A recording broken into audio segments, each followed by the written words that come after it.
I can't stand quitters. So if you're the kind of person who's going to quit because it's hard, I don't even want your energy around me, because quitters are the worst people on the planet. You can give a quitter absolutely everything and they will still fail. Quitters can have every single advantage. Quitters can have all the information. Quitters can have all the tutelage. Quitters can have a mentorship. Quitters can have someone who messages them every morning, hey bro, let's get it. And guess what they're going to do at the end? Quit. They ain't never going to have shit, right? You need the people who don't quit. I don't quit. Every single facet of my life is testament to the fact that I don't quit. When people see my plane in the sky, you can say whatever you want about me. You can call me arrogant. You can call me anything you want, but you cannot call me a quitter. I didn't quit. So that's the difference. When it was hard, I did it anyway. That's who I've always been. And if you don't have that kind of tenacity, you're never going to be anything. So the people who come along talk about passive income, they sound like quitters. They sound like people who don't want to work. You have to just work. At some point, you have to bite the bullet and just work. So when someone comes to me talking about passive income and they're a brokey, I'm like, you are just lazy.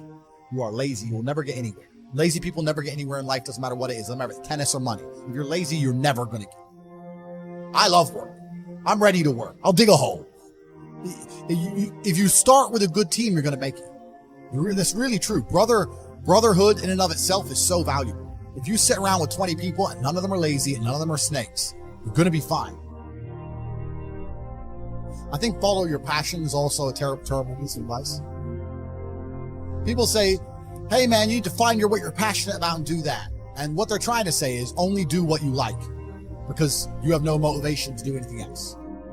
And motivation in and of itself is a scam. I don't believe in motivation. I believe in discipline. I am not motivated to do the things I'm supposed to do every day. I don't wake up full of like joy. I have to go to the gym, or that I have to work, or that I deal with crap. I don't feel motivated to do them. I'm disciplined. I do them regardless of how I feel. Whether I'm in the mood to do it or I'm not in the mood to do it, it gets done.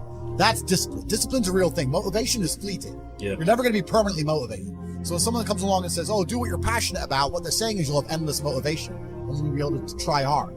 If you're the kind of person who can only try hard at something he enjoys, then you're going to fail. Because most things you enjoy don't pay any money. If they paid money, you wouldn't enjoy them. It's called a job, right? Nobody likes their job. You like your hobby. I'm sure you like playing video games. Maybe 1%, 0.1% can make money from video games, right? Most people, you ain't ever going to make it. Yeah. Do you think the guy in China who owns a concrete plant is passionate about concrete? It's money. Be passionate about success. If you're passionate about money, then you can be passionate about anything. I'll be passionate about any business on earth that pays me. If you pay me $1 billion to dig that hole, I'll be very passionate about that hole. I will dig that hole with passion. I think the world is a violent place. I think there's violence all around us. I think that I view the world in a violent way. And I don't mean that in a negative context. I say a lot of things and people take them as negative, but I see them as positive. Like I say I'm an angry person and people imagine me like I'm happy. Yeah. I'm super happy, but I'm angry. Angry is motivate. You can't sleep if you're angry, so you better work, right? So I'm an angry guy, but I'm a happy guy. If I sit in a coffee shop, right? If I sit in Starbucks, the whole time I'm in there, not only am I thinking about how they got the money from me and how much I spent, I'm thinking about how I could outcompete them. I'd sit there and go, okay, cool. I'm in Starbucks and spent £5.68. I got a latte and I got a donut, and I'm sitting here. And that business place, that commercial property right across the street is available for lease. How could I outcompete this coffee shop which just took my money? What's the profit margin on this £5.68? How much did this cost them? Coffee, pennies. Donut, 30p. How much is the rent? How much is the business rates? If I had to open up there, how would I attract people to come into my shop as opposed to their shop? They got a big brand name. I'm brand new. Next thing, do they have any signage outside? No. I'm going to try and put some signage outside. Do they have parking? No. I need parking. But you need to start thinking about how you can convince people to give you their money as opposed to giving it to the places they already give it. People say, I can't think of how to make money. If you start doing that for a year and just keep a notepad, you'll have 100 ideas of how to make money. You'll sit there and go, there's a place here that's doing this and we could do it better this way. This place online is doing this. We can do it better this way. And then to get them all done, what do you need? Network. You need people. It's all about people. Okay, we can make money with this. Who's going to do it? Who's not lazy? Who's getting up at 4 a.m. tomorrow? Boom. Let's get it done. So there's unlimited ways to make money, but most people go through life and their money is taken from them. They don't even identify how they got tricked out of it. Business is just other people's money. That's all business is. I want to start a business. So you want other people's money. You have to think about it. Nobody thinks about it. And the easiest way to think about it is to think how you're giving yours. That's a mental model you should adopt. Yeah. And you'll end up with loads of business ideas. Business ideas are everywhere. It's just execution, which is different. At the end of the day, even if you're struggling, it's you that's going to have to get up and get the work done and change your life. So when they go on the TV and say, you're depressed, it's a disease, you can't fix it, there's nothing you can do about it, it's not your fault, I think they're just trying to reinforce in your mind that you're never going to get better. I think if they really cared, they'd say, like Tyson Fury says, you're depressed, but you can beat this, you can do this. I don't hear them saying that very often. They just sit there and say, everyone's depressed and it's normal, accept it. And I don't accept that. I don't accept that. I don't think people should sit there and accept that they're sad. Change it. I think only you can change it. That's what I mean. But I actually think the world is quite a bleak place for men nowadays. I think that the societal path they've laid out for most men is a sad one. I think that all men like the idea of conquest and like the idea of being high status and being rich, and they're telling you that you shouldn't be those things and you shouldn't do those things. You should just go to school, get a wife, sit at home, happy wife, happy life, and it's depressing and it's unhappy. And I promise everyone that there is a degree of happiness, but as a man, that happiness comes from freedom. And freedom does require money at some level. And you're going to have to get out there and get paid if you want to be free as an individual. And once you're free, you're going to be happy. When I talk about the Matrix, I'm talking about the systems which have been created by society, which are deliberately designed to enslave. In the movie, the Matrix were used for our body heat, but here in this Matrix, we're used for our efforts and our energies.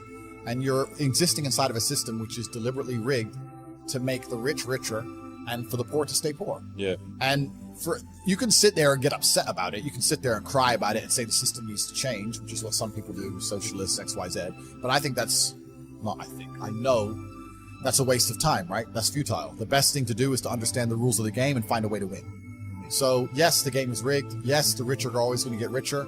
Yes, the poor are always going to struggle.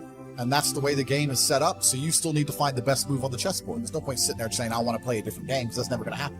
Because the people with the money are the people who have the control and they have the power, and why would they have the game set up any other way? Why would they change? You got to be in a good position to take advantage of things. So you've always got to be in a position where you have a good network, you have good information, you have some kind of liquid money, you have the ability to survive without that money, you can take a risk.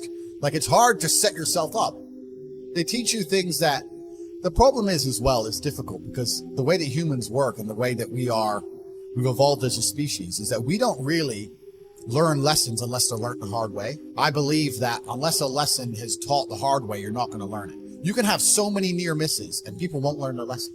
Bro, you must know a guy who goes out there, nearly crashes his car, doesn't slow his ass down till he wrecks it. Yeah. Like, this is how people are, right? So you need that pain for the lesson to sting enough to really genuinely go inside of your mind. And it's the same with everything. It's the same with driving a car or business. Truthfully, if you want to learn a lesson about business, you're going to have to suffer at some point, right? I don't know what you've been through. I don't know how bad it hurts you. Maybe you've been through something you don't understand. Life hasn't turned out the way you'd hoped. It's painful. But I came to tell you what you are going through right now is not how your story is supposed to. This ain't your life right here. This life you got right now, this ain't just it. You think this it? God ain't through with you. Pain is a part of life. We've all been through things that are uncomfortable. We didn't like it, but God made a way when we didn't see a way.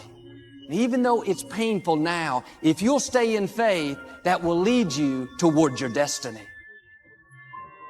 For those of you that have experienced some hardships, don't give up on your dream. Anybody can give up, but you know what that's doing? Wasting your pain. It's very easy to find a reason to quit. Quitting is a very simple habit. You do it once, you'll do it again. By the way, fighting through and winning is also a habit.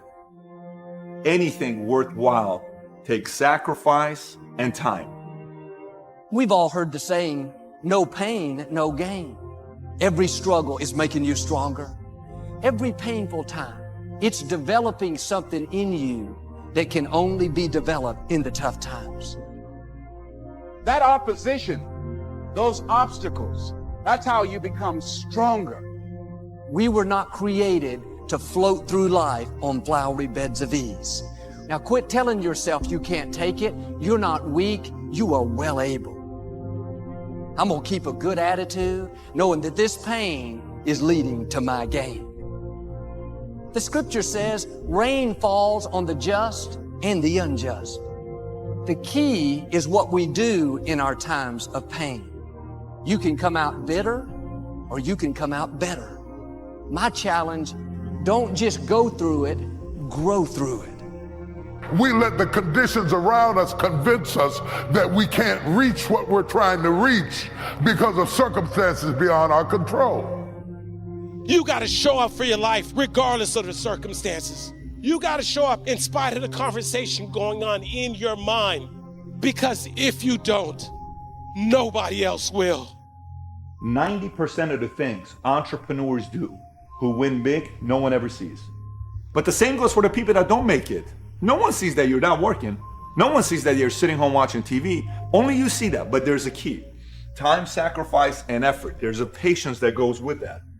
The process shapes you before it rewards you.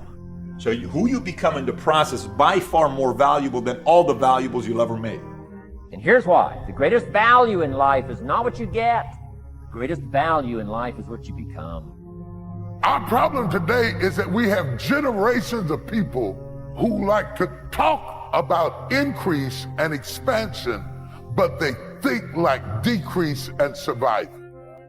Yes, God has empowered you, but He didn't empower you to be a survivor. He empowered you to be a succeeder.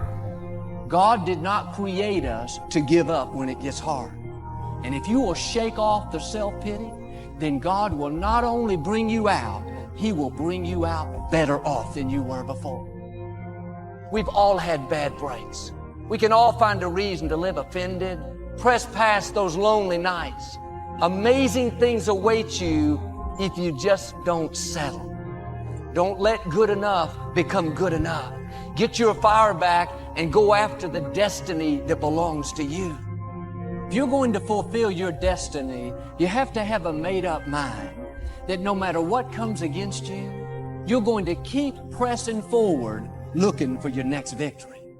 Don't judge where your situation is right now. You got to create an environment for you to win. 8 out of 10 millionaires have been financially bankrupt. You know why? They defied the odds. When one door closes, another door opens.